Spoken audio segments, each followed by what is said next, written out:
action! Uno, due...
Four brilliant criminals at the climax of their most magnificent effort. This effort began 6 months ago in Porto Vecchio, where we were all aboard the ship for Africa. And they were my associates in a quest for uranium. An element not one of them knew the first thing about, except that they'd heard you could get dough for it. Big dough. Who? I mean, what do you suppose they are? Businessmen, does it matter? Well, if we're going to be on a small boat with them for weeks and weeks. I only said they might be fellow passengers. Harry, we must beware of those men. They're desperate characters. What makes you say that? Not one of them looked at my legs.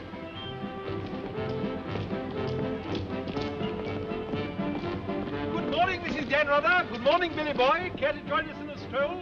Turn up the liver, sweat out the toxins, help nature to help you? Wouldn't dream of it.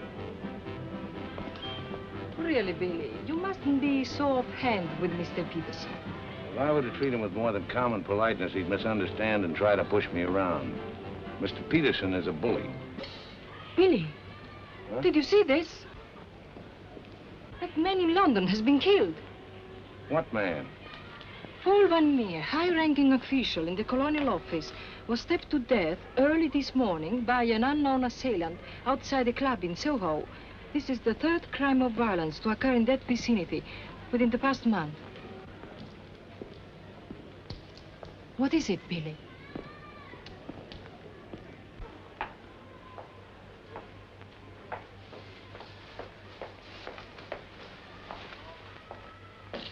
In heaven's name, Billy, say something.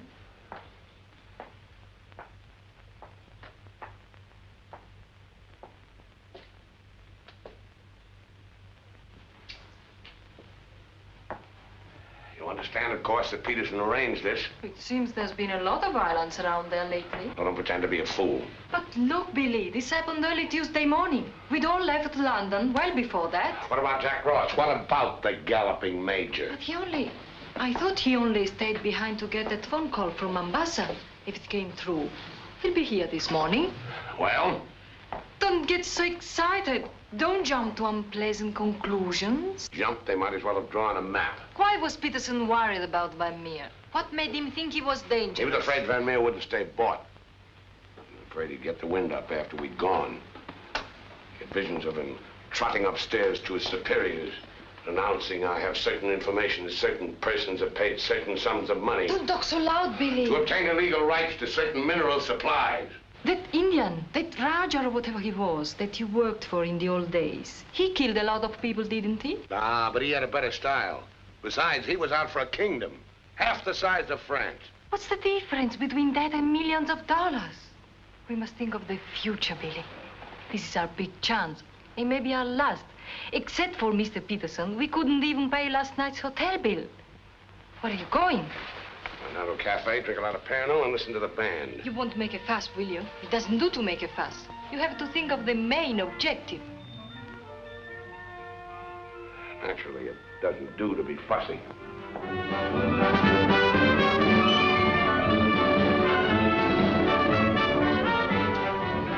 It's your move, Gwendolyn. Gracias.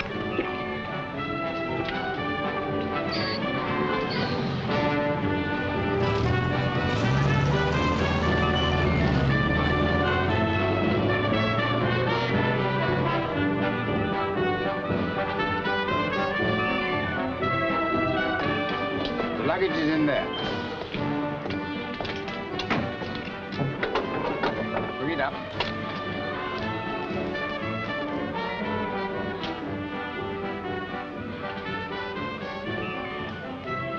Harry, look, the desperados. Shh. Not quite in our contract, Billy. Hard liquor before noon. I'm celebrating. Celebrating what? The safe arrival of the Major. He came galloping in a minute ago, looking tired but satisfied. I take it his mission was accomplished? Yes, well, it's getting on for lunchtime, gentlemen. I'll see you later, Billy. Your move, Gwendolyn. Gwendolyn, it's your move. Oh. Check. Last. Are you sailing on the Niagara? Africa bound. So are we. Oh, my name is Chelm. This is my wife. How do you do? My name's Dan Rutherford. How do you do? Are your friends sailing too? The whole kit and caboodle. You're a very mysterious group, I must say. Really, Gwendolyn? How so mysterious? Well, for one thing, you all appear to be of different nationalities. It's your move, Gwendolyn. Check. I have a theory about you and your friends. Correction. My associates. As a matter of fact, I think you're doctors. Evil ones, I mean. You're going to the heart of the jungle where human life is cheap to perform ghastly experiments which require the sacrifice of thousands on the altar of science. You must excuse my wife. She has a very lively imagination. Check me. I don't know how you expect me to play a decent game when you keep talking all the time. Harry's been all out of sorts today. Usually he's a wonderful loser. Good morning, Mr. Danrada. I bring you the captain's compliments, along with the sad news that the sailing of the SS Nyanga has been postponed. Now, look here. This boat is definitely, most definitely scheduled to sail at 2400 hours. Scheduled, Mr. Chelm, but not, I fear, destined to do so. Propeller gone, or is the captain drunk? Oh, of course the captain is drunk. But the real trouble is with the oil pump. Well, it's not good enough. Simply not good enough. Quite right, sir. But you're putting it too mildly. The present oil pump is no good at all. Well, how much delay does this mean? Oh, to locate, bargain for, purchase, and install a new one will require, I should say, more than a day, less than a fortnight. Utter, hopeless inefficiency. Probably it isn't the oil pump at all. Just making it an excuse to hang about and pick up extra cargo. Guns or opium? I wouldn't be surprised if she turns out to be a smuggler. What a miserable place to be stuck in. Squalid, fifth-rate port. Ever been in Forteventura before? No, I don't know this part of the world at all. Oh, I thought not. Otherwise, you wouldn't be so upset about staying. Magnificent country. Ruins to visit by moonlight, fine stretch of beach. Back there in the hills, one of the few spots left in the world where you can get decent food and drink. It's called the Blue Pavilion. I insist you give me the pleasure of having dinner with us tonight. Well, that's awfully kind of you, but... Us? You and your associates? And my wife and me. The committee? Oh, Mr. Chelm, I want you to meet a friend of mine. This is the galloping major. The committee wants you to toddle round. Okay. Right away. I'll be along. Better toddle. I said I'd be along. They don't like to be kept waiting. I'll lay on a car. We'll meet in front of the hotel at 6. Arrivederci. Dan Rather. An American, I suppose. Anyway, I quite like him. Time. 24 hours in the day, 1,440 minutes for somebody else to get busy on the same idea as ours. We ought to have got the plane and flown out, as I said from the start. You remember I said it, O'Hara? My name is not O'Hara. It is O'Hara. You hear? Mr. O'Hara. Yes, Mr. O'Hara. But you remember I said it? I said we ought to take a plane. Time. What is time? Swiss manufactured, French hoard it, Italians squander it, Americans say it is money, Hindus say it does not exist. You know what I say? I say time is a crook. If we took a plane, we'd be there inside 15 hours instead of who knows where. I don't want any more talk about flying. The sky is for the birds. My feet on the ground, both of them. Come in, Billy boy. What's all the fuss about? No fuss, Billy. We're merely wondering what course to pursue in view of this unfortunate delay. Join the peasants in their revels. Go to church. Write your memoirs. Very funny. I like an associate of mine to have a sense of humor. Good laugh does more for the stomach muscles than 5 minutes setting up exercises. And now that we've had our moment of fun, and all the better for it, let's get back to the question. Doesn't this delay call for a cable to your friend in British East? Mustn't send cables. Can't you get it through your heads that the population down there has trained noses? They can smell a uranium deal like a cat smells fish. But aren't you afraid, Billy, that when our little party doesn't show up on the date you said, aren't you a teeny bit afraid that your friend might use this as an excuse to begin negotiations elsewhere? If my friend were looking for an excuse, he'd find a better one in the morning papers. What do you mean? I'm talking about the untimely demise of Paul Van Meer. I'm appalled, Billy. What an unwholesome opinion you must have of your colleagues to imagine that we... Look here, Peterson, you don't have to convince me of anything. You don't care what I think as long as I don't do anything about it. And I won't, unless you ever decide to sick that knife-happy little junkie on me. Watch yourself, laddie. Now, Jack, behave yourself. Sit down. For shame, Billy. I think you owe an apology to everybody in this room. And if you're half the gentleman I know you are, I'm sure you'll make it. As I was saying, Peterson, you've nothing to worry about. My friend won't pull out unless I tell him to. For purely venal reasons, that's the last thing I have in mind. Jack, give Billy a light.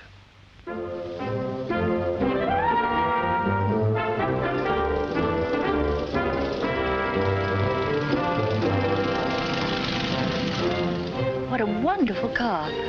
It looks as if it had won the Grand Prix d'Elegance many years ago. Oh, it did. It was built for Oraposo. You know, the bullfighter. He had it made this way so he could stand up and take bows.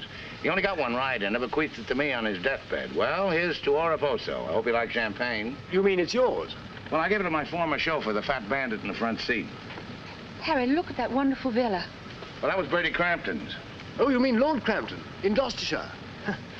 His family acres marched hand in hand with ours. Gloucestershire, the cathedral towns, trout fishing, garden parties. What a beautiful life. You know England well? Emotionally, I am English. I serve tea every afternoon with crumpets, and I've always kept up my subscription to Country Life and to Tedler. Trouble with England, it's all pomp and no circumstance. You're very wise to get out of it. Escape while you can. Well, I'd hardly describe myself as escaping. Simply so happened that a relative of mine, first cousin actually, who died recently, happened to be the owner of a coffee plantation. Africa's the place now. You talk about the diamond boys, the gold boys. They just skimmed a little off the top. The potential mineral wealth of Africa's hardly been scratched. Now, there is a villa. Big. Well, that's the Villa Capriccio, famed in song and story, a 3-star attraction in Baedeker. Well, whose is it? Well, the bank's on it now. It used to be mine. Yours? Yes, I brought old Charles over from Fouquet's. You know, the old Fouquet's, to run it for me. Then when I decided to pull up stakes, I bought him this restaurant we're going to. Least I could do to show my appreciation. Well, here we are. Charles! Charles! Wait here a minute while I rout old Charles out. He doesn't even know we're in this neck of the woods. Charles! Charles! He must think we're extraordinarily naive. Knew all those people. Owned that vast villa. Bought this place because he liked the fellow's cooking. What utter balderdash. Oh, perhaps he did. I beg leave to doubt it. Did you notice his wife? She seemed to be rather a sensitive little woman. Really embarrassed by all that rot. I am sorry, signore. As you see, we are closed.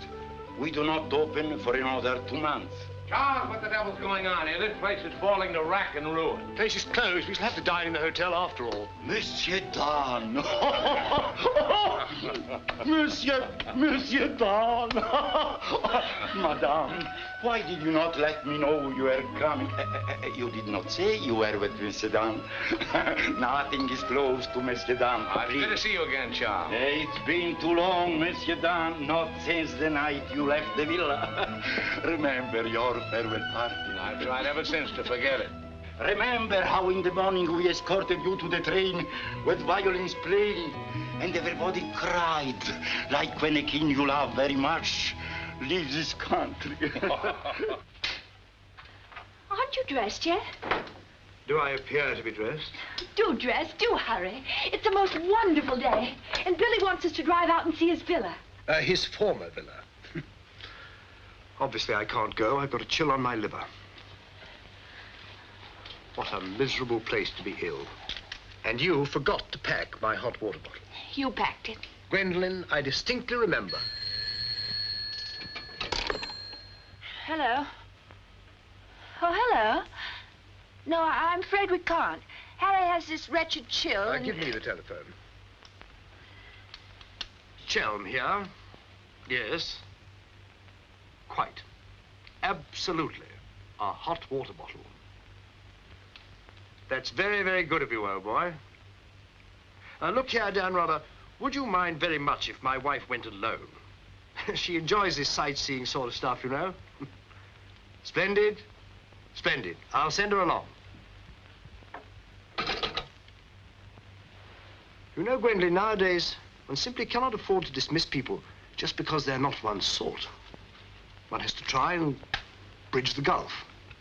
After all, it's a new world we're going into. One's got to take it as one finds it. Face it. Use it. Master it.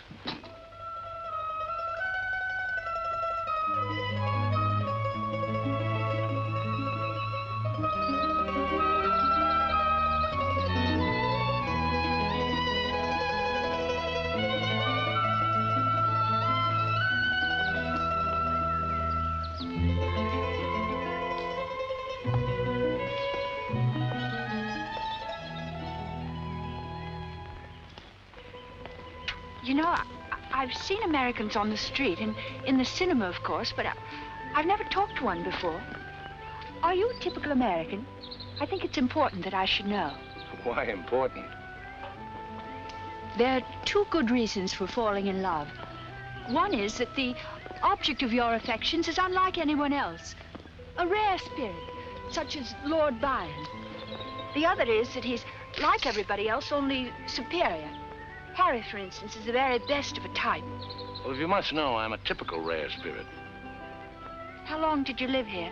Oh, the longest I've ever lived anywhere is 2 years. But when you were a child, didn't you ever have a mother and a father? And a house and a street and a town?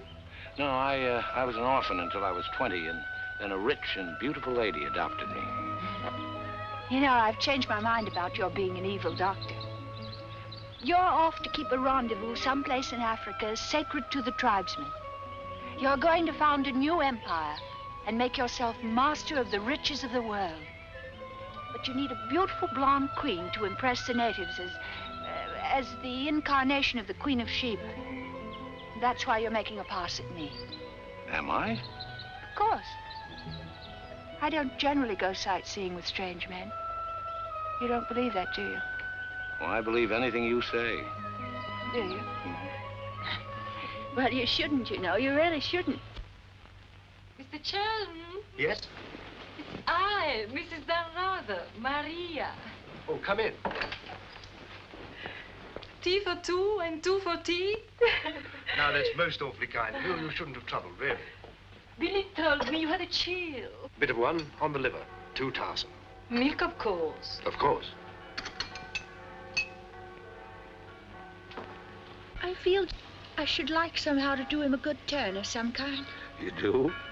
Well, naturally. Oh, I see. Naturally.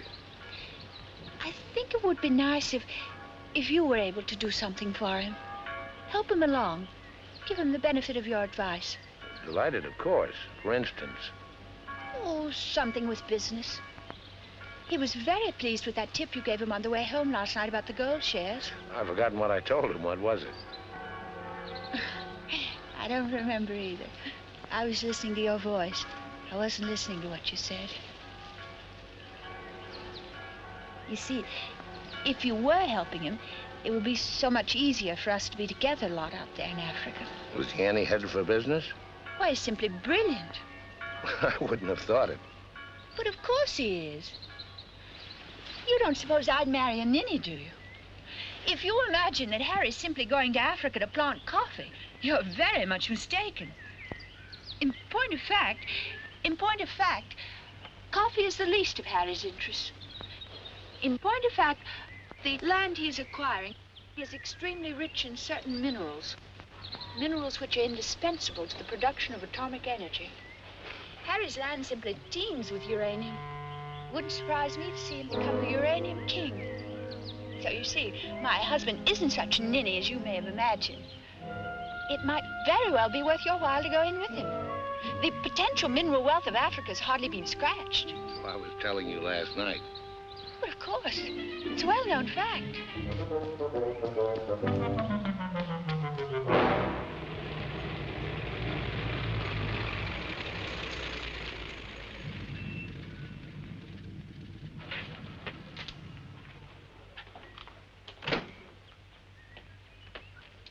Billy boy. Had a happy day? Very. I'm so glad. What an attractive woman Mrs. Chelm is. Is that what you called me over to tell me? Who are the Chelms? They're English, going out to British East. They have a coffee plantation. Any money in coffee? No, but there's a type of Englishman goes off to coffee plantations without caring whether there's any money in it or not. Relatives leave them coffee plantations and they go out to them.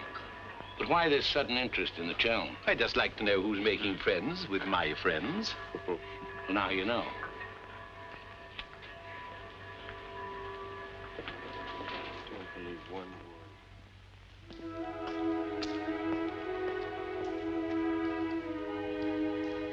You know, if I ever leave you, it'll be for someone of the type of Harry Chell.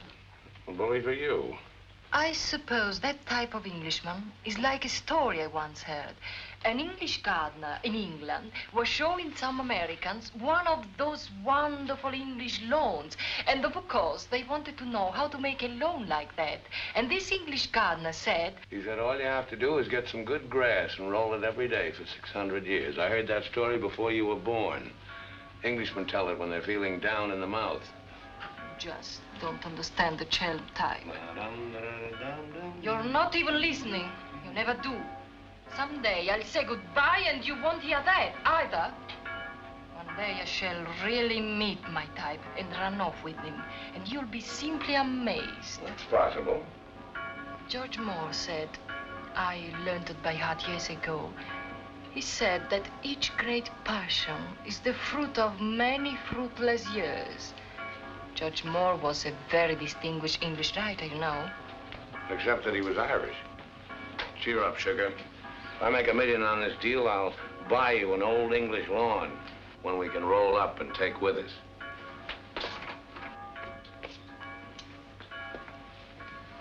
Billy, good morning. What's our wide-eyed Irish leprechaun doing outside my door? Why do you always make jokes about my name, huh? In Chile, the name of O'Hara is a tip-top name. Many Germans in Chile have become to be called O'Hara. Good morning, Mr. O'Hara. Madame, my respects. Perhaps Mr. O'Hara would like something to drink? Yes, maybe perhaps a little whiskey, huh? Very weak, please. What's this visit in honor of? Oh, just wanted to have a little talk with you. Okay, but make it fast. Fast? I give you my word, Billy. I give you my word. I feel to you like an older brother. Oh, it's not so much the difference of age. It's probably, yes, the reason is because I come from a culture which is so much older than yours in my country. A child 6 years old is older in his heart than you'll be at 60. It smokes, it drinks, it philosophizes. At this rate, I'll be 60 before you get to the point. The point is that Peterson, Ravello, myself, we are the principals in this case. We are in with the money. We cannot switch around and turn but an agent, it's easy to imagine that he could conceivably doesn't feel himself quite as irrevocably committed as Peterson or... We're fellow passengers, I believe. Not quite yet, would you say? Too sadly true. By any chance, you don't happen to have seen your Mr. Danrother about? I don't think Billy's up yet. Not 11. He's rather a late riser. But he said... Well, anyway. I shouldn't put too much stock on what Billy says, particularly when he's had a few drinks. It's not that he means to break his word, he just forgets that he's given it. Charm and dependability so seldom go in one package. There are exceptions, of course. Your husband, I imagine, from his manner and behavior, is one. Oh, yes, very. Well, quite, I mean. I'm so looking forward to meeting your husband and having a chat about Africa. By all means. I understand he's in coffee? You make it sound like a total immersion. Part of Africa we're going to is due for some pretty important changes. In my opinion, things will be booming out there before you can say Jack Robinson. I do hope there won't be too many changes. It's completely unspoiled, I hear, with some of the loveliest scenery in the world. I can't imagine anything more lovely in the way of scenery than to have a few acres of gold and diamonds cropping up on a piece of land I bought for a song. Heaven forbid. Next thing there'd be big, ugly holes everywhere and great, horrid machines instead of lovely scenery. Anyway, I don't think my husband worries much about money and business, that sort of thing. Really?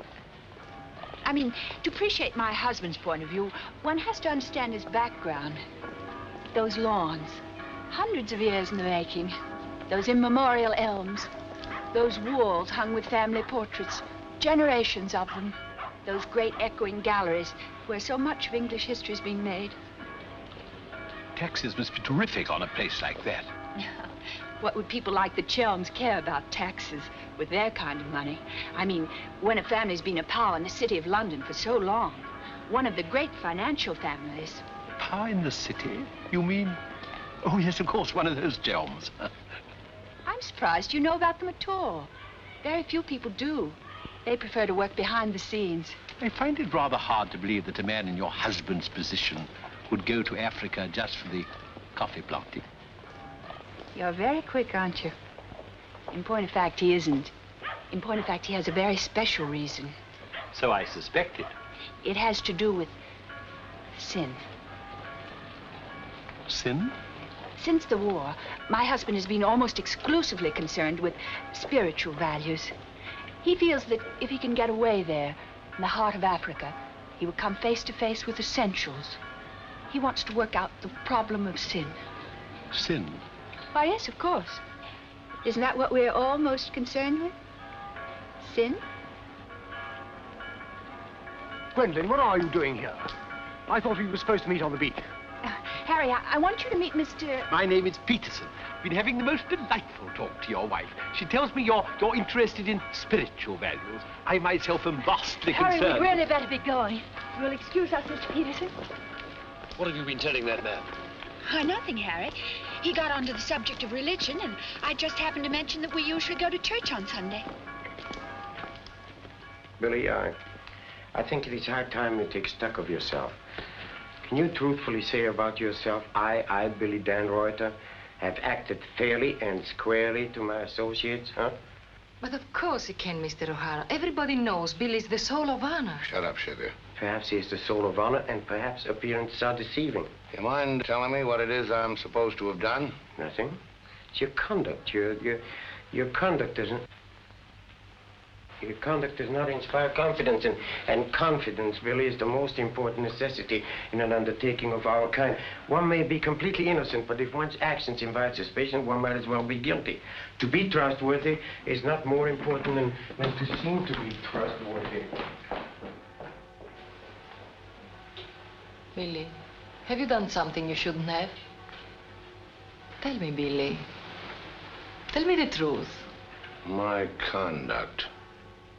Who do they think I am, their hired man? But you are, you know. You are the hired man. How good and kind of you to remind me. How good, how true, how kind.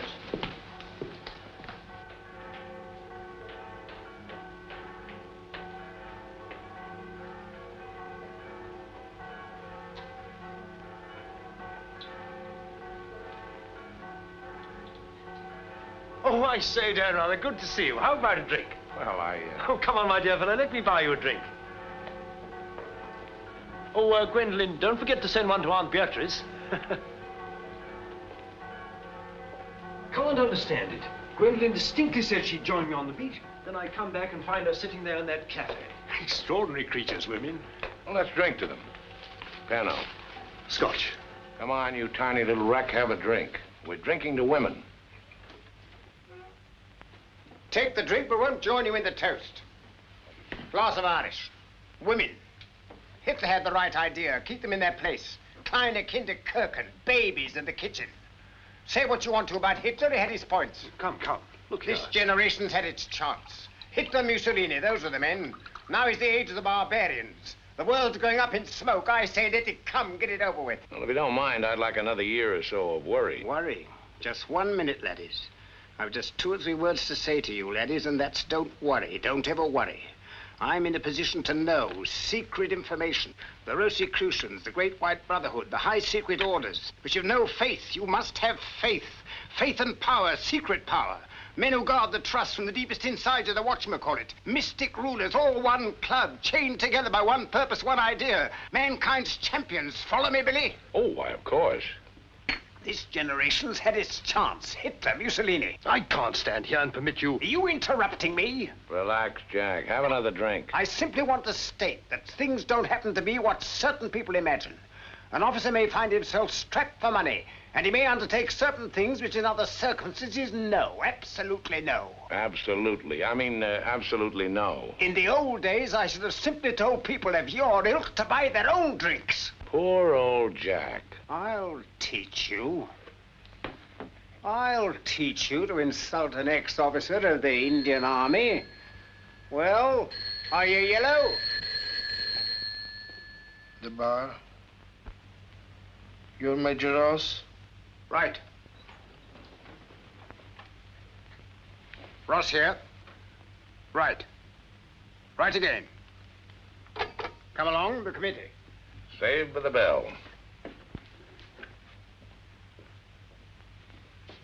I've never heard such rot in my life. Sin. Oh, sin. All I could do was to keep a straight face. No, I'm certain of it now. These are 2 very clever and dangerous antagonists. Sit here and help me close. But how could they possibly know what we're up to?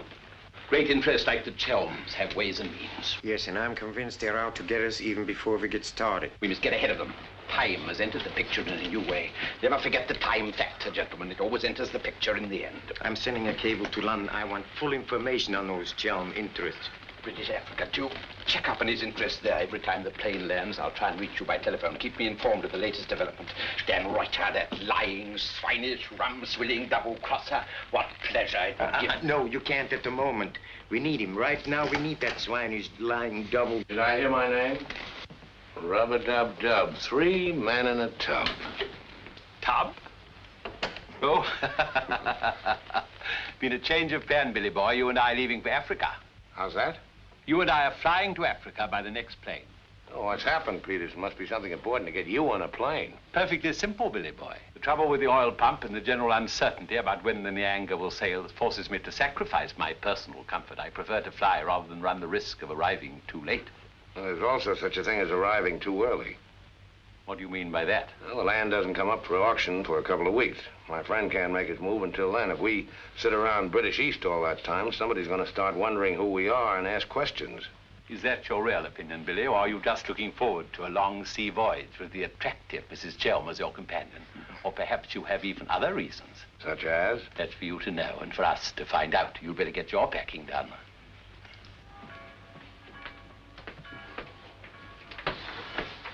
Billy? Where are you going? Off to Africa, flying. Just like that? Weren't you even going to kiss me goodbye?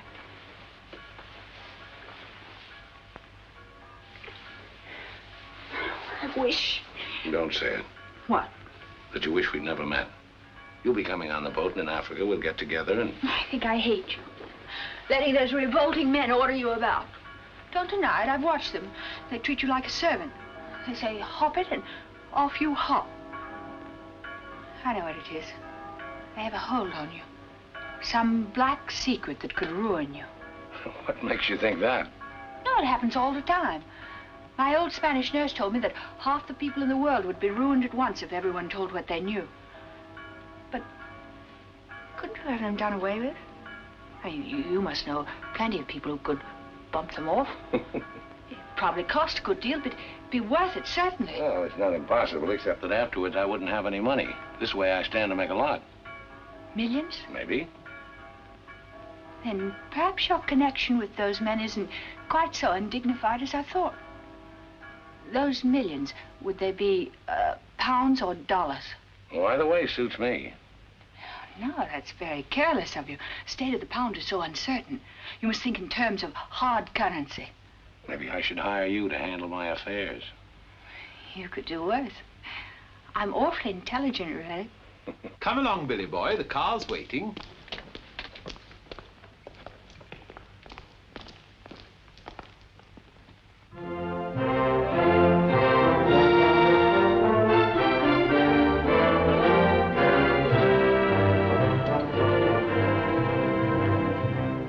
Can't get faster than this, we'll miss the plane. Press on! Press on!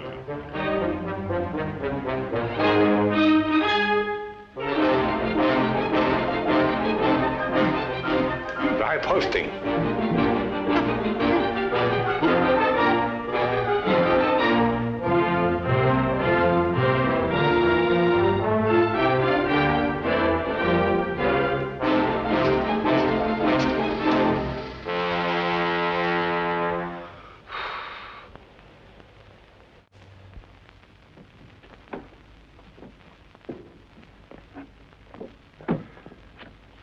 Bisogna spingere.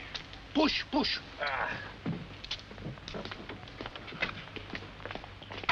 Come on. 1, 2, 3.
What? You planned it that way. I know what you're up to. I know everything. I know about the uranium on the Chelm's land, the Chelm interests in the City of London. The what? You heard me, the Chelm interests. I take it your information comes from a reliable source. It does, from Mrs. Chelm herself, in fact. Ah, magnificent. Simply magnificent. You must pay me back for the loss of my beautiful car. If you weren't a benighted jackass, if you could see as far as you could spit, you'd know there's no such thing as a Chelm interest. You'll have to do better than that, Mr. Danrother. Very much better than that. Don't believe me. Check with London. If you find out he's anything more than a down-at-heel Gloucestershire squire, you can have my services for nothing. You mean Mrs. Chelm is an unqualified liar? Well, let's say she uses her imagination rather than her memory. You will make restitution. We know, Mr. Dan, either the money or a new car. Why, you fat bandit, I gave you the car in the first place. How I came by it is beside the point. The fact you gave it to me doesn't make it any the less mine. Shut up. That's right. Threaten me. It is not enough that you destroy my beautiful car. Now you... my beautiful car! Stop! Hey,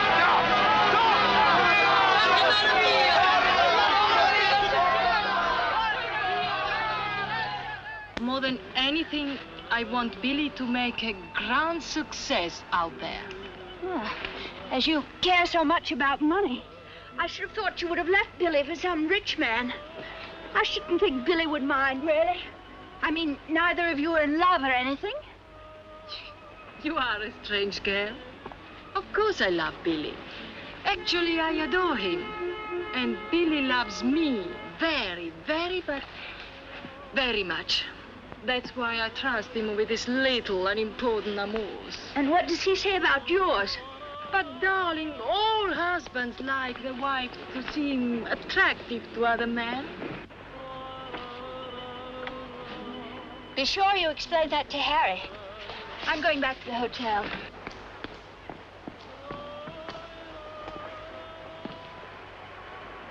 Mrs. Stanrubber, Maria, I'm afraid, I have some shocking news for you. The boat is not going at all? There's been a terrible accident. Your husband's car drove over a cliff. The people on the bus saw it fall into the sea. It seems almost certain that... What is it? What are you trying to say? He's saying that Billy is dead. It's become necessary to redistribute the stock in our company. Stock. What good is the stock now? We can't deal with the Radar's friend. Not without Radar. All the effort, the money, everything went over the cliff with that car. Ravello, you forget the English are very sentimental people. I tell you, there is nothing that Billy's friend will not do for his widow, and in black, she's a very touching figure. Poor Maria, you really have had a wretched time of it. You are very understanding. If only there was something I could do. Just now, if you could bring me an aspirin. I have a headache. Don't move. Just you wait there. I'll be back in a moment. Mussolini, Hitler, and now Peterson. A great man, a great loss. I'm going upstairs and reading my Bible. Why all the clothes? Maria has a headache. What's the matter with you? Go away. My dear girl, I'm as sorry about Dan Rather as you are. But after all, it isn't as if he was one of our oldest friends. I was in love with him. He was a very pleasant acquaintance. What did you say? I was in love with him. Really, darling, have you no control over your romantic fantasies? I loved it. Can't you hear me? I love you, I love you. Oh, rot. You're just dramatizing again. By George, you were right, after all. I did pet it. Oh, what shall I do? I feel so I were drowning. He's dead. He's dead, and I'm left with a fool like you. I tell you what to do. Have a bit of shut-eye. You wake up in an hour feeling your real self again, and there'll be no more silly stories about falling for a middle-aged roustabout. This is so. Oh, please go away. I'll just take these to Maria.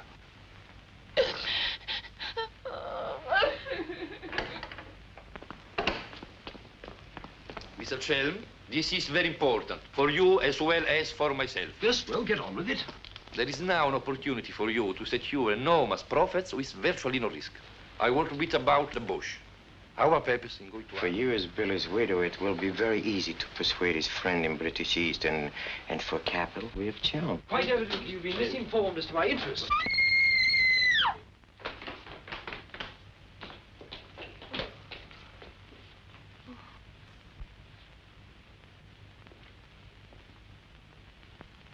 What's the matter with all of you? Somebody dead? Car. It went over a cliff. We thought you'd both been killed. Dan Rather, I'm delighted to see you're alive, but your wife is in a fainting condition. You mean you're not dead at all? Obviously, I'm not dead. I knew you weren't dead. I knew it. I counted 13 backwards 13 times. My old Spanish nurse said if you did that, a miracle would happen. And you see, it has. Ladies and gentlemen, I bring you the glad tidings. The captain is sober, and the SS Nyanga will sail at midnight.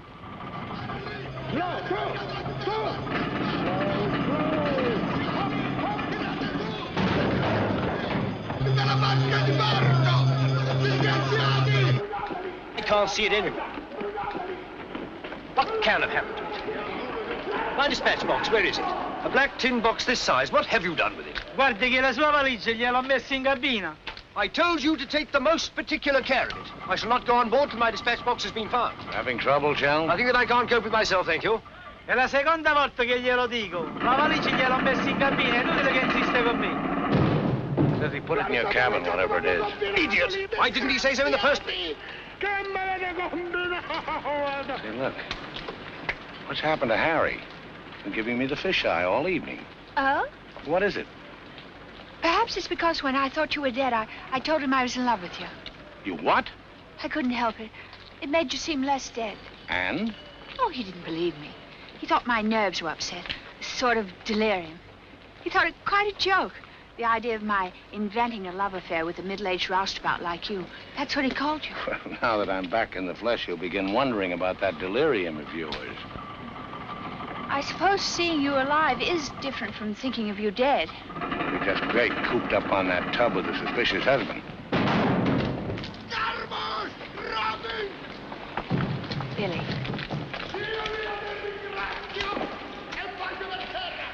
Let's not go. What do you mean? I'm asking you to run away with me. Now. What about the millions in hard currency? What's happened to you? I thought you were my shrewd little manager. I've changed my point of view. I thought we'd get to Africa and you'd make your fortune and everything be wonderful, but now I think it's all too risky. Too many things can happen. I want us to cut and run for it right now. You really mean that? With all my heart. Oh, no, that's impossible. Why? Well, for one thing, Mrs. Danrother might not go for the idea. She's not quite as sophisticated as you are. Please, Billy, listen to me. I've thought it all out. We'll take the bus and catch an express for somewhere. The shot's not on the table. You're not in love the way I am. If I loved you 1,000 times more than you say you love me, it still wouldn't make any difference. I've got to have money. Doctor's orders are that I must have a lot of money. Otherwise, I become dull, listless, and have trouble with my complexion. But you're not like that now, and you haven't any money. It's my expectations that hold me together. You really mean that, don't you, darling? Sure, I mean it. And your main reason for wanting lots of money is so that you'll be ever so attractive and I'll love you more and more. That's right, baby. I'll help you, Billy. I can, too. I'm something of a witch. My old Spanish nurse said I could have been a professional. Well, don't look now, but they're raising the gangway.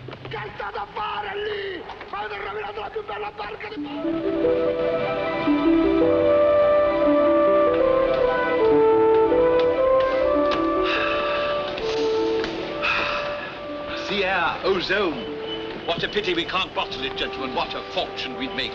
Neptune's mixture. Now breathe deeply. Remember, every breath is a guinea in the bank of health.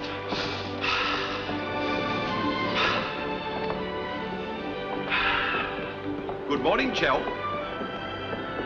Why, that's good. Very good indeed. I didn't know you were an artist, Mrs. Danrother. I'd hardly call myself that. I only dabble. The nose is not enough long. The ears are too small. Only has one eye. Now, come along, gentlemen. We must not dawdle. Blow the man down, bully, blow the man down. Blow, blow, blow the man down. Blow the man down, baby, blow the man down. Good morning, Mrs. Chelm. Let's hope she breaks her neck. Blow the man down, bully, blow the man down. Blow the man down, bully, blow the man down. Blow, blow, blow the man down. Blow the man down, bully, blow the man down. Give me some time to blow the man down. Mr. Peterson? Mr. Peterson? Radiogram.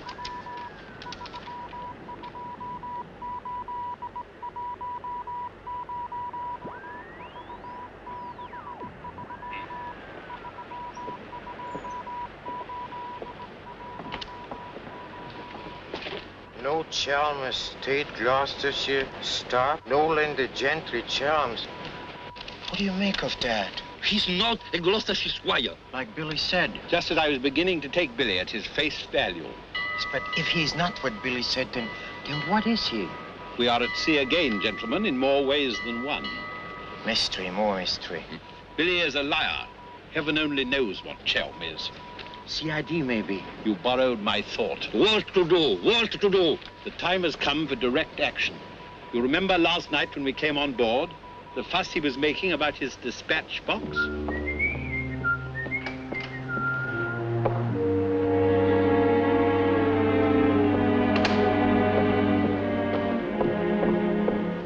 I love colors. Working with them is an endless puzzle. Your face, for instance. 10 minutes ago, it was all brown and pink. Now the light is changed and is chalky white. What? Tinged with green. Green? It must be getting rough. Just a little. Don't break the pose. I don't feel very well. I think I'll go below and take a pill.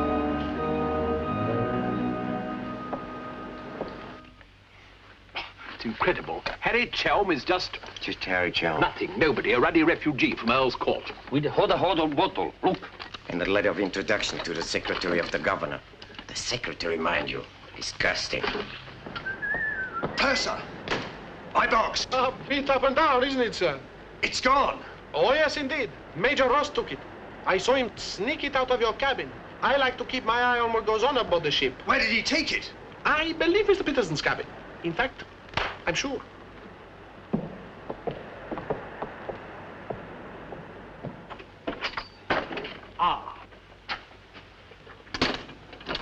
And now may I ask what explanation you have to offer? He forgot his hot water bottle.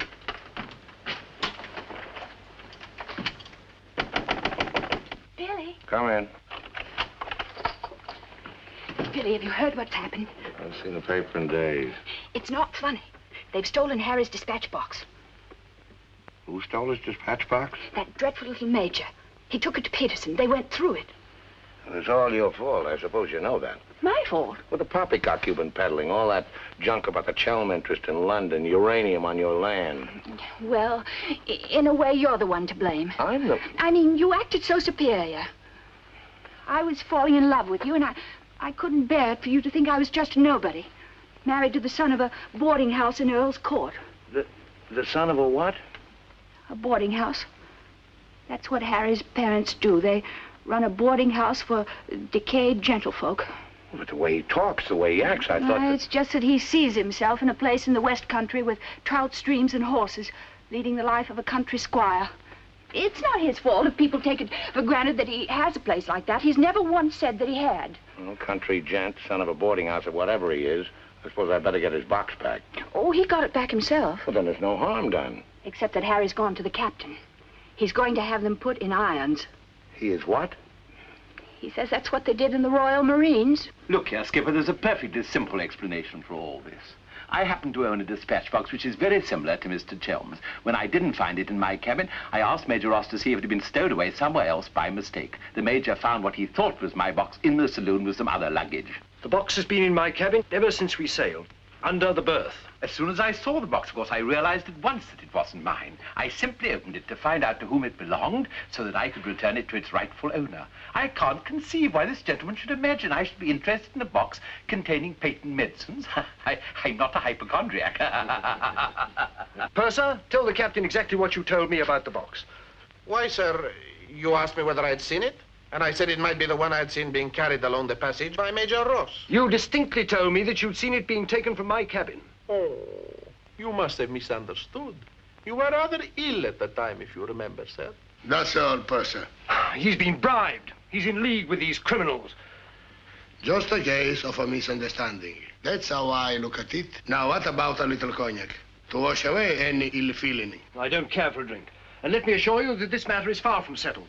While rifling through my personal effects, I feel certain that you must have noticed I had a letter of introduction to the secretary of the governor. I suspect he'll be much more interested in what I have to say than this gin-soaked so-called ship's captain. You mind your tongue! Any more entails? The other one I put in irons. As far as I'm concerned, this is a closed incident.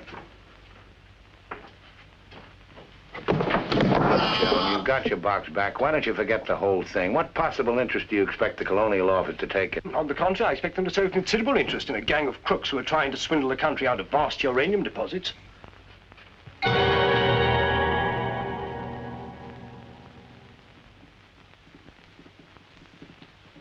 Just one moment, sir. What leads you to believe? This gentleman obviously hasn't seen fit to inform you that during your supposed demise, he attempted to lure me into your nefarious venture. Unfortunately for you, he acquainted me with all the pertinent facts. Facts which I intend to communicate to the proper authority at the very earliest opportunity. I thought you were dead. That's what they told me. Everyone told me you were dead. And if you were dead, we head to a fresh capital. Didn't we? You, Ravello, my own partner, sneak up behind my back and try to cheat me. The milk's spilt. It's no good crying over it. Get after him, Billy. Calm him down, talk to him, see if you can't get him to change his attitude. I'll try, but I don't think it'll do any good. I don't know why we have to worry about Chelm's attitude. Talk's no good. Conversation never convinced anybody. I say put an end to words. Shut up, Jack. Time factor has entered the picture again. This time, fortunately, it's working on our side. 2 weeks before we reach port. That should be plenty of time to convince our friend, Chel. I beg you, please end all this trouble. If things go on, either you will be done away with before we ever get to Africa, or you will leave and denounce Peterson to the authorities, and that will be the ruin of all my plans and hopes. In the long run, you'll do much better to get clear of these people. They're thoroughly undesirable. The long run. I'm tired of the long run. I am not even thinking about them or about myself. It's only you that concerns me, Harry. No need to worry about me.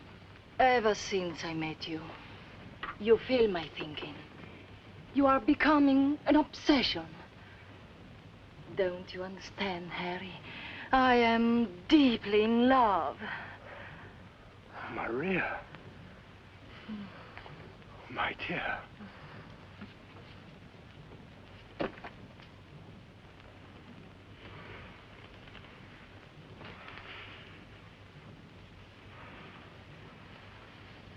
Only you could make a woman feel like this. All I want is to be in your arms, now and always. You forget I'm going to be done away with. Oh, no, no. It will be easy to arrange. What you must do is this. You will write me a letter. A love letter. You will tell me that you cannot denounce Peterson, because then I will suffer too. Because you love me so much, you cannot bear to hurt me. Such a letter they will believe if I show it to them. My dear girl, you must see that this is quite out of the question. I don't propose to make compromises. Not compromises, Harry, darling. But you can see if you cause trouble, the whole of our plans, my plans, you would not want to make the innocent suffer. It would be much better if you don't interfere, Maria. I must handle this as I see fit. Then you intend to go ahead with this business, tell stories and ruin everything? It will be much better if you cut loose from these people. No happiness can come from such an association. Harry, I'm asking you not to do this. Please, write a letter. Then there will be no trouble for you, no trouble for us, no risk when we get to Africa. I'm sorry, my dear. We English are a very pig-headed lot. You think you can get away with this? But Maria, my dear good Maria, listen. First you made love to me. Now you tell me you will ruin me. You'll forgive me, but it was you who made... Oh, shut your trap. Go on, do what you like. You think you're such a brave man. I'll tell you what you are. You are a heel. What the blazes now? What's happening? What's going on here? The oil pump's on the blink. The electricity's failed. Utter folly. A ship lying in darkness this way, we might well be rammed at any minute. I'll tend to this myself. Which way is the engine room? The passengers are not... I'm sure your chief engineer will welcome the advice of an ex-officer of the Royal Marines.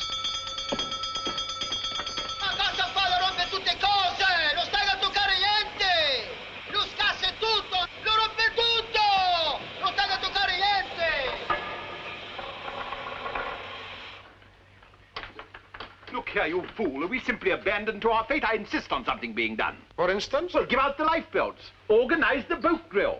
The clientele are requested to remain calm. To remain calm? Does the captain feel no sense of responsibility for the lives of his passengers? It's my opinion that the captain doesn't feel much of anything at the moment. Do you mean to say he's drunk? The fellow ought to be made to walk the plank. I'm afraid just now he cannot walk at all. But this is outrageous. Oh, sit down, old man. What have you got to worry about?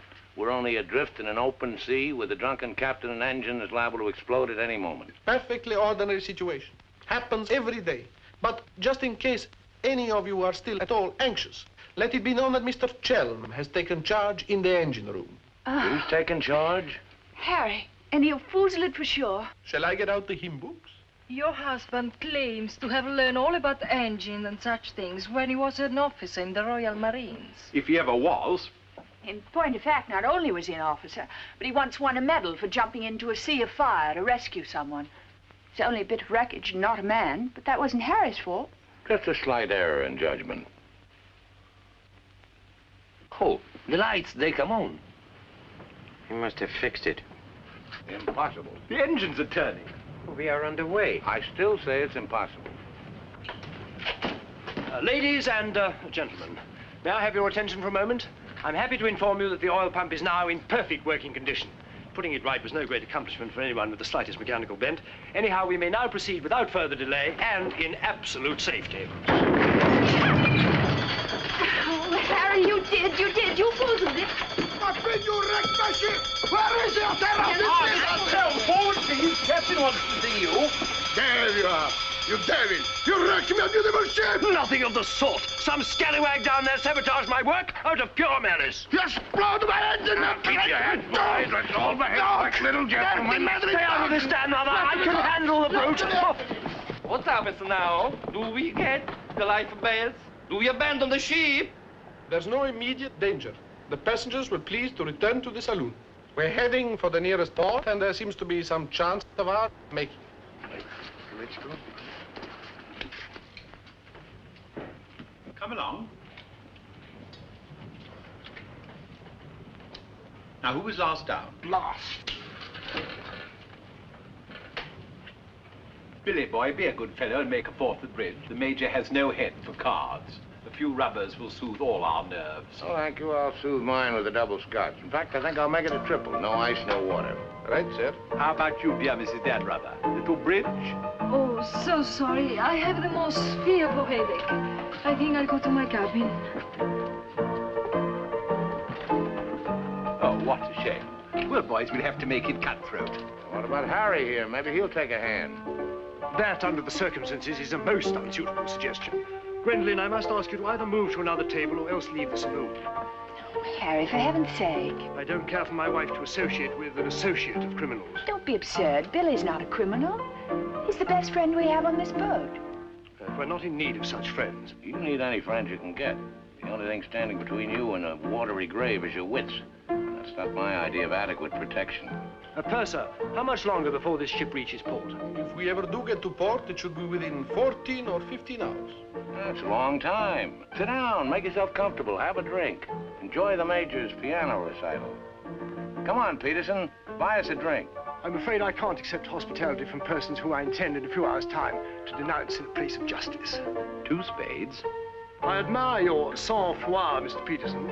Or perhaps you don't think I'm serious. We shall see. 3 clubs. Gwendolyn, are you going to do as I say? Not when you speak to me in that tone. Not when you try to order me about. In that case? Where are you going? On deck, where the air is less polluted.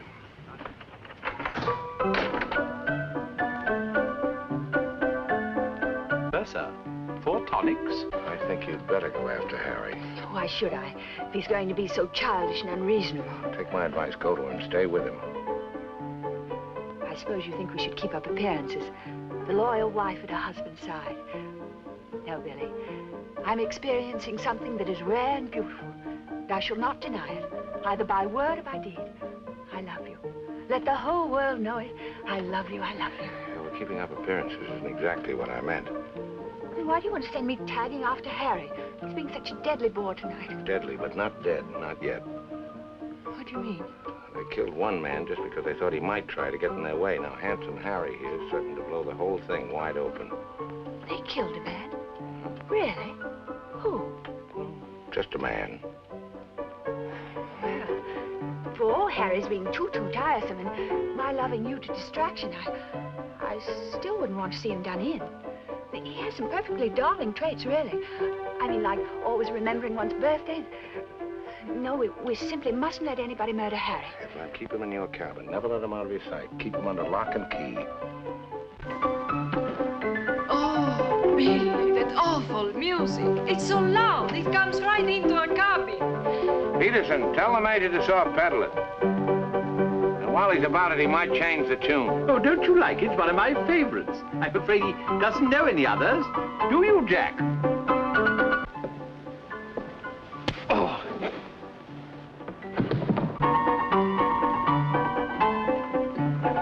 Major!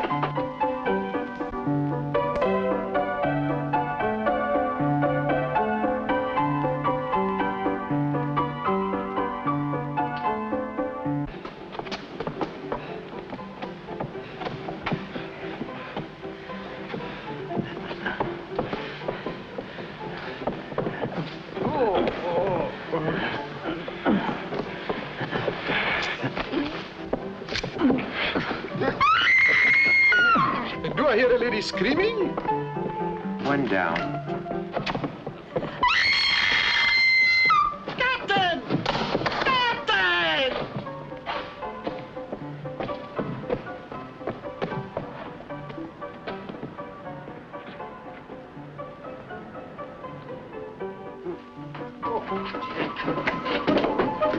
What happened?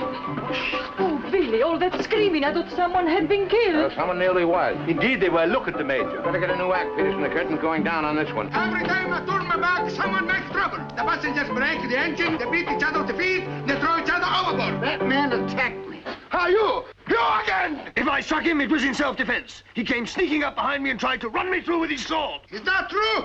Well... It's no use, Billy. My trying to protect Harry any further. I may as well tell the whole truth. Captain, it grieves me to confess this, but in point of fact, my husband has an illness of the mind. The medical word for it is paranoia. On occasion, he displays homicidal tendencies. The psychiatrists say it's because he believes people are plotting against him, and so he strikes back and tries to kill them. Gwendolyn, for heaven's sake, woman, what's the meaning of this treachery? Believe it or not, Harry, I'm doing it for your own good. He knows. He saved my life. He'll tell the truth. I wouldn't contradict the lady. You wrecked my ship! You tried to kill the passengers! But I'm not a sane person on this ship. That's why you're against me. Let me go. I'll kill the lot of you. I warn you, Captain. When I tell you... Poor Harry. It's awfully sad. We've tried everything to cure him. Take your hooligans off. How dare you lay hands on me? You hooligans! I'll have you put in irons. You'll be the ones in irons. Good, good. We'll have no trouble from you. Scum! Mongrels! I'll bring you to book! Every one of you! Every man jack of you! After all, it was the only solution. Harry's safely locked in his cabin, where those beastly men can't do him any harm. On the other hand, he can't say or do anything now to interfere with your making that fortune in Africa.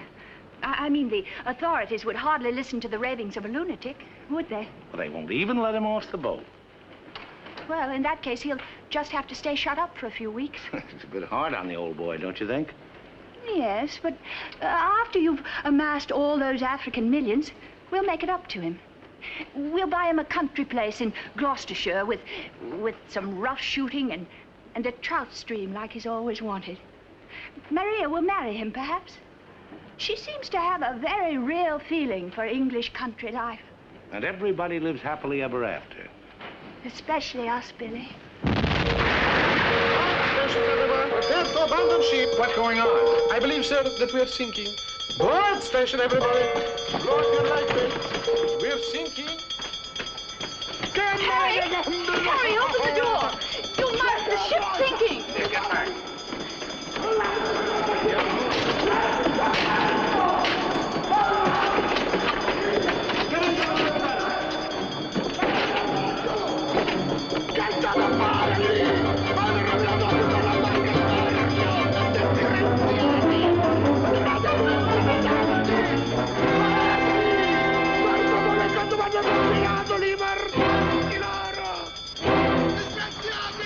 Tirate su! State attenti! Che state a fare lì? Mi avete rovinato la più bella barca di porto! Disgraziati! Tirate su! State attenti! Muovetevi! Guarda cosa fanno con Bambò, cosa fanno combinato questi messaggi loro! E mi tenete! Che avete compito! Presto l'altro lato! Sbrigatevi! Sbrigatevi! Calate l'altro lato a mare! Presto! Presto! Guardate laggiù! Sbrigatevi! Sbrigatevi!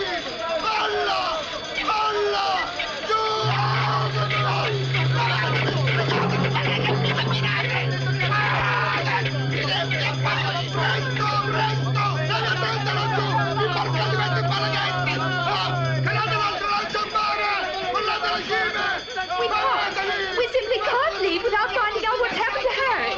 Maybe we'll run across him out there. He's a strong swimmer, isn't he? Do you really think so? I don't say we will, but it's possible. Anything's possible. Come! Bill! Crash! Dio mio, ti ringrazio e pace per terra! Speriamo che incontri un branco di pesce cani! Give me that oar.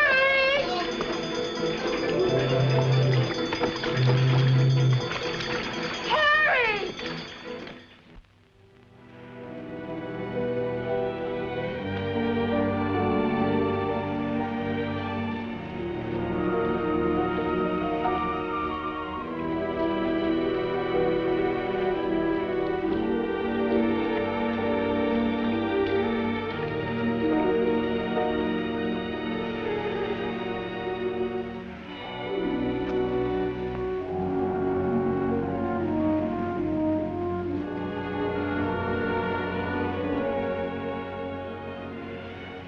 Where do you suppose we are?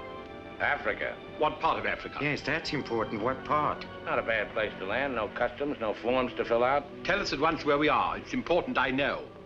You mean to say there are parts of the Dark Continent where you won't be received like the prodigal son? Alio. What's that? Alio.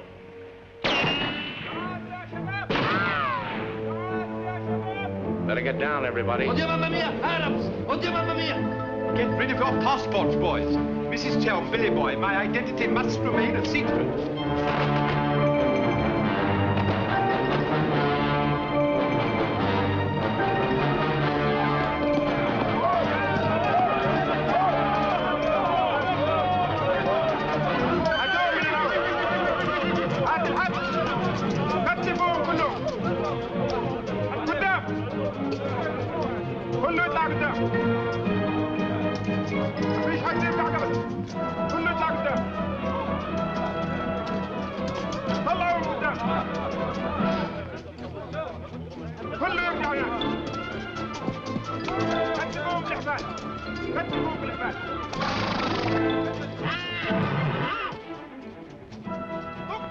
Alio, what's that? It was a company that sold arms to the Arab legions. Wait a minute, that rings a bell. Some of the equipment we sold them was defective. Been too long under the water in the Gulf of Leyte. The Arabs claim they lost the war because of rusty guns and dud ammunition. For heaven's sake, be quiet. If you go on like that, I'll see you drawn and quartered. يلا فيسا فيسا فيسا راجع انت فيسا فيسا يلا انت فيسا فيسا يلا تعال غادي يلا يلا. Are you going to allow them to bully you in this way? Why, it's simply... Shocking. Harry wouldn't have let them do it. He had a sense of dignity. I have a sense of survival. Billy, what is going to happen? Do you think they will torture us? Just let them try it. I'm a British subject. I wouldn't say it too loud.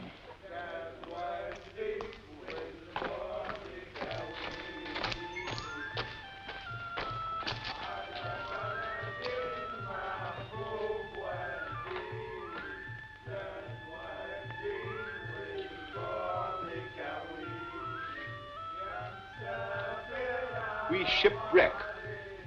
Big boat, go down. Bottom ocean. We take little boat. Row all day, row all night. Savvy? There's only one way to deal with these swine. Walk up to them and kick them in the belly. Show them who's boss right away. We sight land. Your land. Praise Allah. Come ashore. Suddenly, boom, boom, boom. No good way to treat shipwrecked people. You will please to hand over your passports.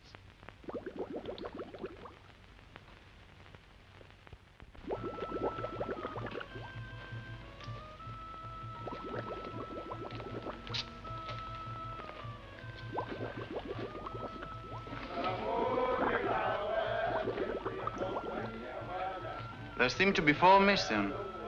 Will those who have not handed over their passports hold up their hands?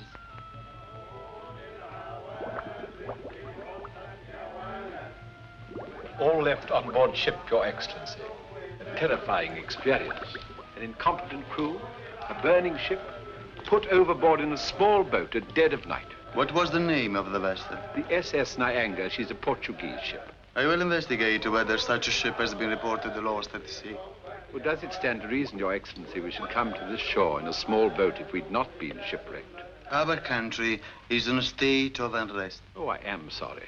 Agents of certain foreign governments sometimes try to enter it by stealth, hoping to fan the flames of revolution. Therefore, we check carefully on the activities of strangers. But surely, Your Excellency, in our case, one look is sufficient to convince you of our innocence.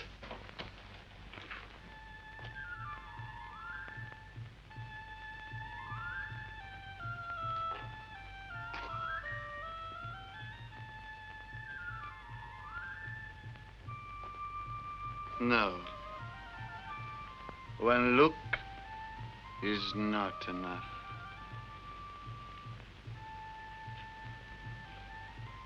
If you think we're the enemies of your country, the logical thing is to boot us out. Send us packing by the first available boat or train. We shan't object. We've got important business elsewhere. Where is elsewhere?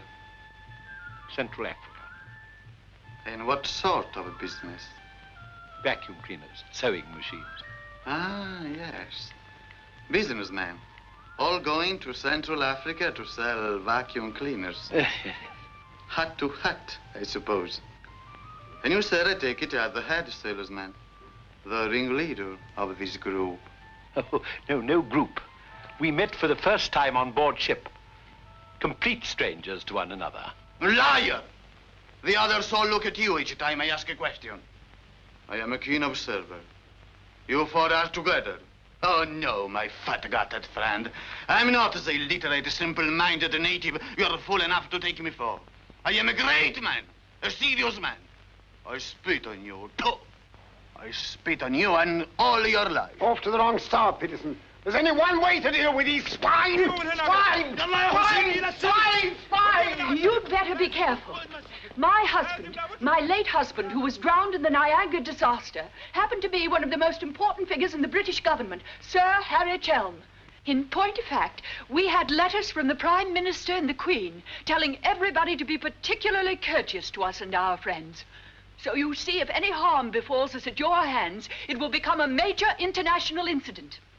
Would you instruct that one that in my country a female's lips may move, but her words are not heard? Oh, Harry.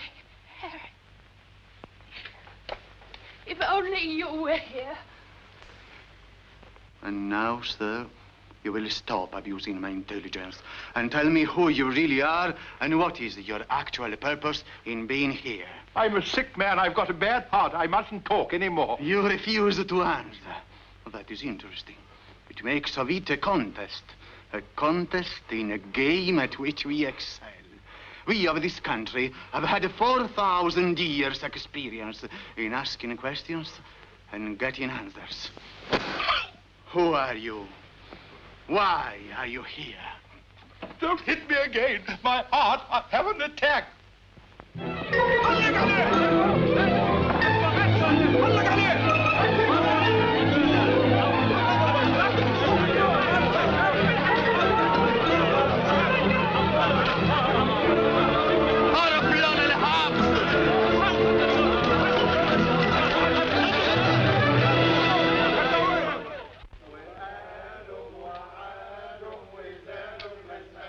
Billy's led a thoroughly decadent life. I must say, I thought he had more backbone than that. Backbone. Either you have it or you haven't. You see the beating I took at the hands of that great ugly brute without even flinching. Billy was crazed with fear before they even laid a finger on him. Tell me more about Rita Hayworth.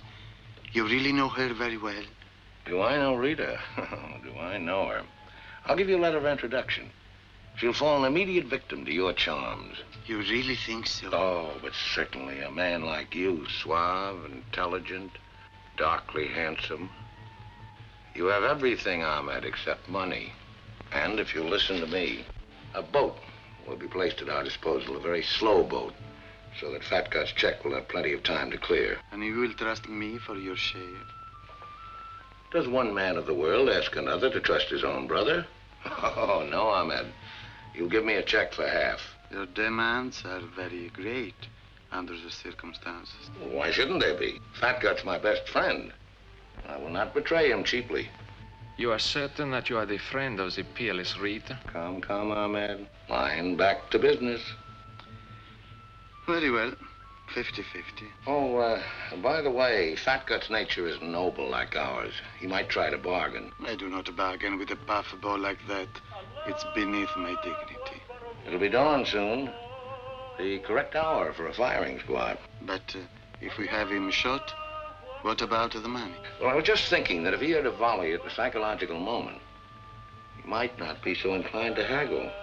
I believe you must have Arab blood. Westerners are not usually so subtle. يلا يا علي نمسك الراجل التخين. يلا بينا يلا. Look, Halamai. Look, Halamai. Ah! Where are you taking me? I won't go. I demand to see a doctor. Would you say that in Paris, among smart people, the Rolls-Royce or the Cadillac is considered more chic? Well, that's no problem at all. A man in your position should have both. Ah.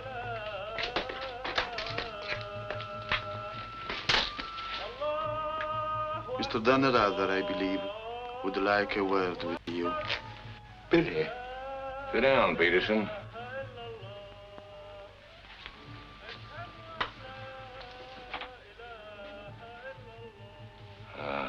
I've been talking to Ahmed here, and he's made the vow.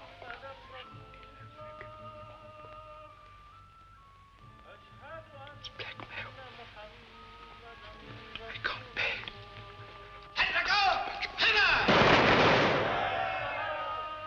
What was that? Firing squad. It's execution day. Will he take a check?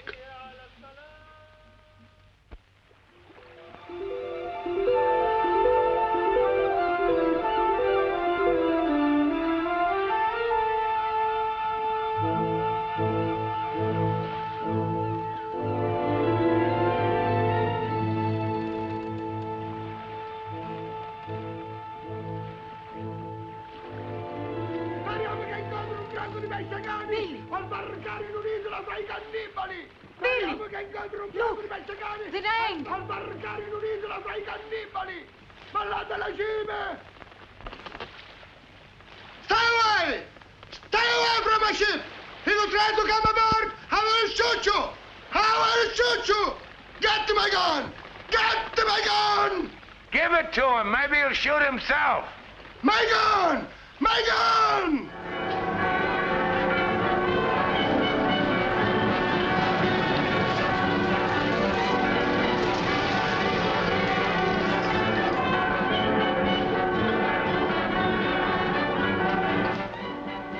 Excuse me. Are you Mr. William Dunrather? That's right. I'd like to ask you a few questions, if I may. Oh, I'm sorry, not now. Forgive me, but it's rather important. Yes, it always is. I was a newspaper man myself once. Very well, you might quote me as saying that everybody was heroic except Mrs. Danrather, who ate all our boots. Very amusing, but I'm not a reporter. Oh? Jack, go to the phone, make reservations. The first plane to Nairobi, 6 seats. Yes, and if they don't have any, talk to the right man and tell him if he kicks other people off the plane, we'll make it worth his while. I always said we ought to take a plane. You remember I said that, Mr. Horror. I said we ought to take a plane. Mustn't dawdle, Billy boy. Great deal to do and not much time. Those are the other members of your party? Yes. I'd like to talk to them, too.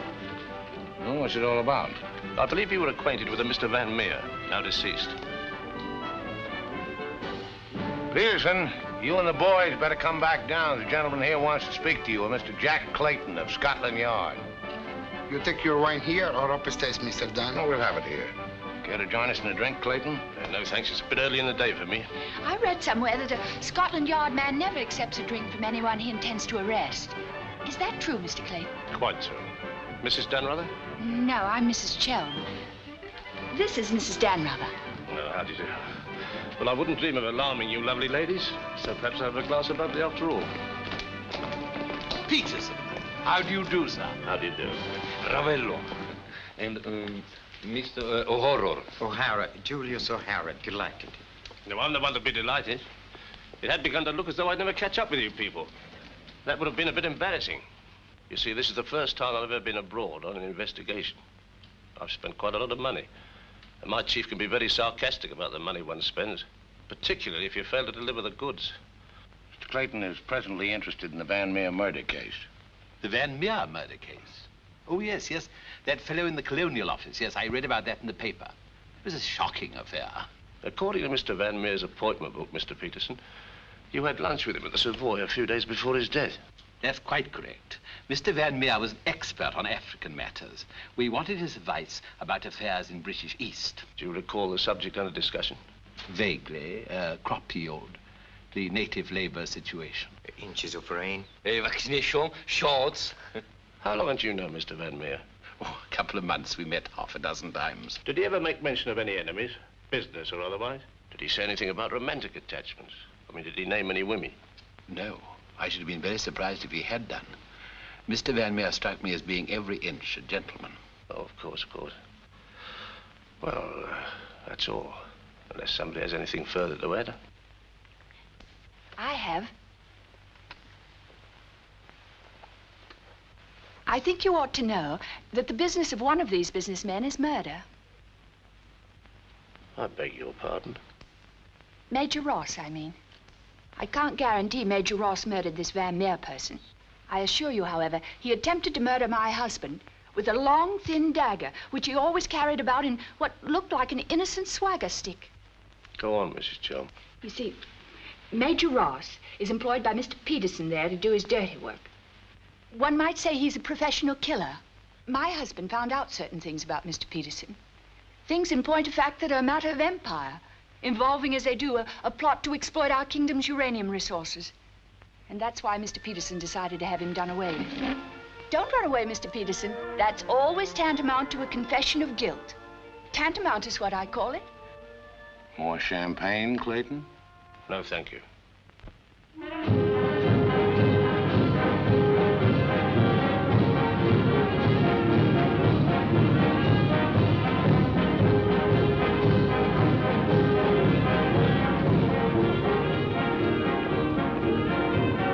As I said before, very smart fellows indeed. Should you ever think of me in Earl's Court, that's where I'll be, helping Harry's parents with the lodgers. Should you ever think of me, try not to let it be too harshly. You kiss her too, Billy, and tell her she's forgiven. Sure, sure. Goodbye, Billy. Bye.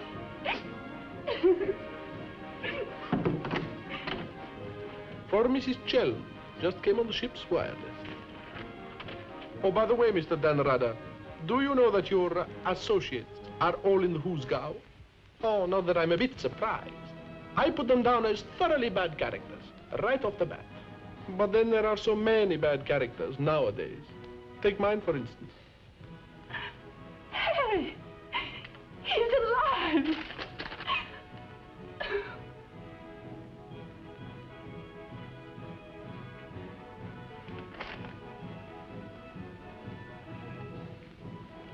Oh.